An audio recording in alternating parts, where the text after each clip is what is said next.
What's Hey up? guys, this is our presentation for our final. My name is Sahaj. I'm Nevaeh. I'm Lauren. Okay, this is the first presentation. It's about system collaboration and interdependence in the criminal justice, program, whatever.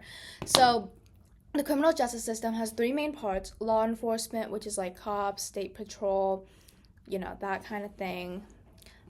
Courts, which is the court. Of course, Like, self-explanatory. That's really self-explanatory. I don't know how to elaborate on that. Trial, that kind of thing. Talking and judging. Yeah, judges, lawyers, shebang. And then corrections, which is incarceration, rehabilitation, those kind of programs. Honestly, when I hear corrections, sometimes I only think of incarceration. I don't think that sentencing. Yeah, I don't think I've ever heard the word corrections and was let me think AA. Let me think restorative programming. I mean, that's some Yeah, I get it. Yeah. These three parts, they work together, they're interconnected, they depend on each other, and when there's good collaborations with these three parts, it leads to fair outcomes for the victim, for the community, for the defendant, for... There can't be one without another. Yeah, these three parts. They all, go together. It's They fall. Yeah.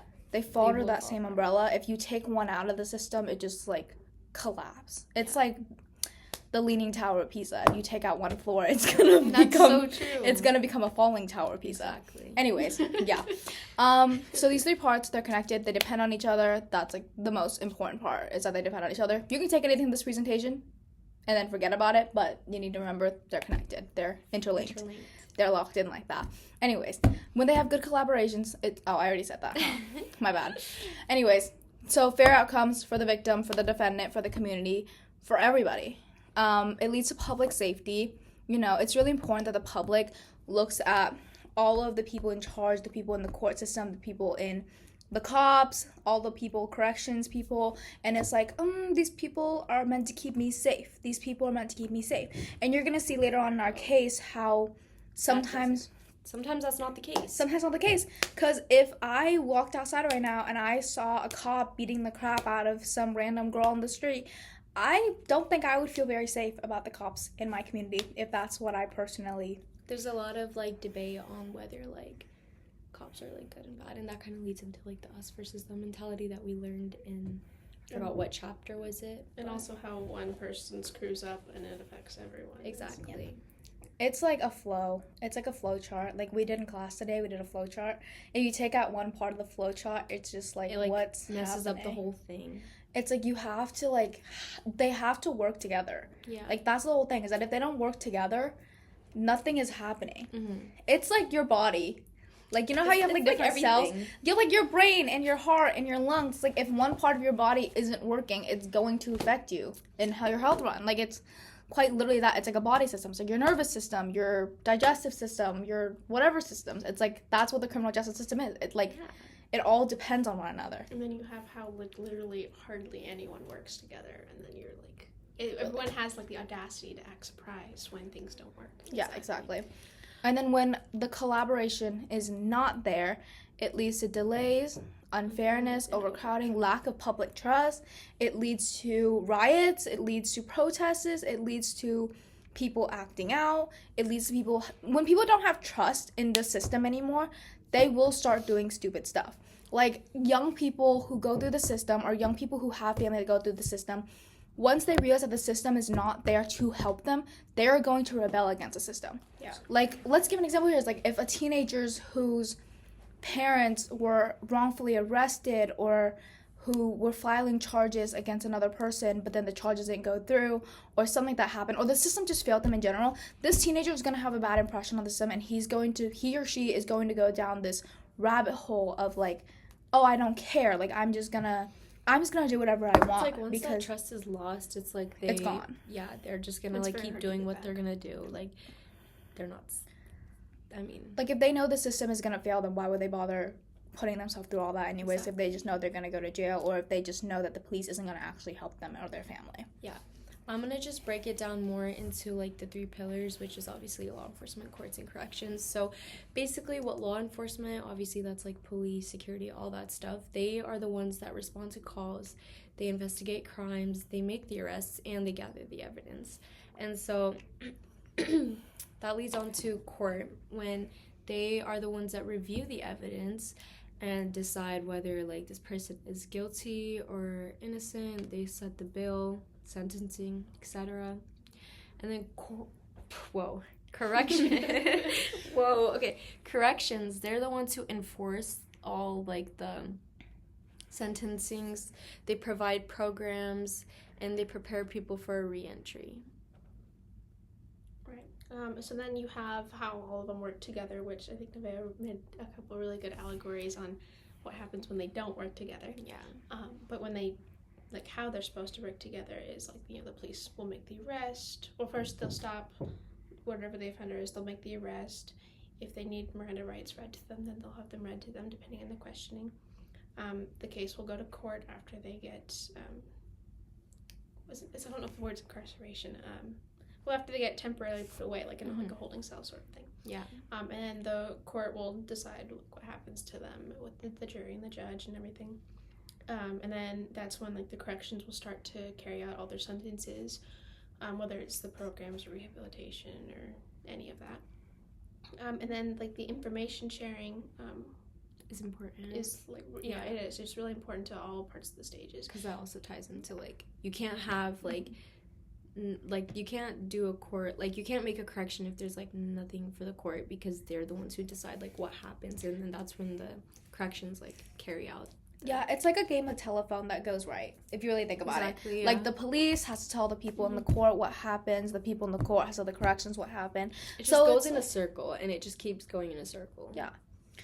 So it's like a game of telephone if people knew how to play it. Yeah. Sometimes. Mm-hmm. Yeah.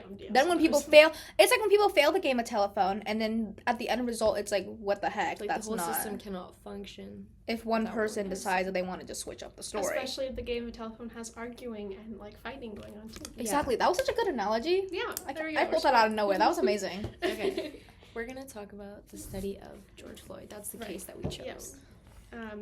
So everyone knows that on May 25th in 2020, George Floyd was. That was when like the case started, and it was in Minneapolis, Minnesota. And the police were called about a counterfeit $20 bill. And then that's when they arrested George. Well, if I remember correctly, when I did read the article a couple years back, or whenever it happened, or whenever I read it, it said something that they fought him first, I think. I think so too. There's a lot of video evidence too, which showed like a lot of evidence. Like more beating on him than arresting. Yeah, and it was. I'm pretty sure I know what you're talking about, yeah. Right. And then they did arrest him. They put his hands behind his back, and then they stepped on the back. I think it was either his shoulder blades or his neck until he suffocated, died from the lack of air. And then there was also a lot of people, the bystanders, who were constantly trying to, stop it and everything. And then I think there was a total of 3 cops, and then 2 of the cops, said, if you guys come near him, we're going to shoot you. And so obviously, they're like, well, they don't think he was going to kill him. So yeah, exactly. But he did. It was for 9+ minutes, and then Floyd died. Which that was. You said that they had video footage of all of it. Yeah. So in 2020, first of all, there was body cam footage of this. There was people recording it, and just a lot of witnesses, because if you could see in the video, I'm sure everyone knows about this case, but it was a really wokeified time, if that makes sense. People were just canceling anybody, so obviously if they saw a police officer beating on a black man, that was getting posted. They saw anyone beating on anyone. Yeah, exactly. It was very social media was at such a high during 2020. And that was a part where Black Lives Matter really kind of was a serious topic, so everyone was kind of just feeding into what happened to him. That brings me back to a little earlier when I said that, when you, don't work in the system that well, and that system breaks apart, it leads to so much more than just what you, think is, the immediate contact. Because think about it, that one incident led to some of the biggest riots and protests that, America has ever seen. And it was probably one of the most intense times, and it was during COVID too. Yeah, so to it was have at that the many peak times where everyone was to have that many people leave their house to protest and riot against cops Especially was before like they knew what COVID that's when I was. feel like a lot of people, I mean, everyone's kind of realized that police are very corrupt, but like that's when everyone wants to take action because they were tired of it. That's why there was a lot And of they were distrust. all at home. Yeah, they wanted to get I'm out. assuming that some of them were bored. Yeah, like some people were going into these protests and riots with some ill intentions, in my a lot opinion. of people had different reasons why Yeah. they wanted to do the protest. But the people that had like a good reason behind it and went in peace, yeah, I agree with, you know. Yeah. And it is also important to talk about the police officer's perspective. Mm-hmm. I know that the cops and everyone knows the cops that killed Floyd, and I would say that the two cops also killed Floyd, the ones that weren't like necessarily stepping on him, because They were was in the it was act. their responsibility Yeah. to do it, even if they weren't the ones that did the physical. They could have killing. done something and went a different way about it. They could have stopped the other police. They were responding to a call, so they already had the whole mindset of we don't know the danger that we're stepping into, even if it's just over a $20 bill. True. It's still, we don't know, so they're going to be extra Cautious. And cautious. careful. What's the word? Defensive or defective, Yeah. something like that. And they did attempt to detain George, and he did put up a small fight. I don't think it said that he like full on threatened to shoot them or anything like that. He just put up like a small amount. He was resisting, kind of. Like that with that one podcast episode with I can't remember his name, but the one that like he forced his arm straight. Like Yeah. Same sort of situation. So then because from their perspective, it would have looked like he's resisting. Like he's so resisting. That's so probably they when had to they act. put the knee on his neck or wherever it was. Yeah. So that they thought in the moment I'm sure that they were thinking they were acting appropriately, and then they had the whole like racist thing going on. I'm just gonna go over more into like the law enforcement, specifically what happened in the case. So basically, all they were doing on their perspective is they got a call and they responded to the call. They were, I think, they did make the arrests, and the actions during the arrest led to George Floyd like dying, unfortunately, because of how the officer handled it.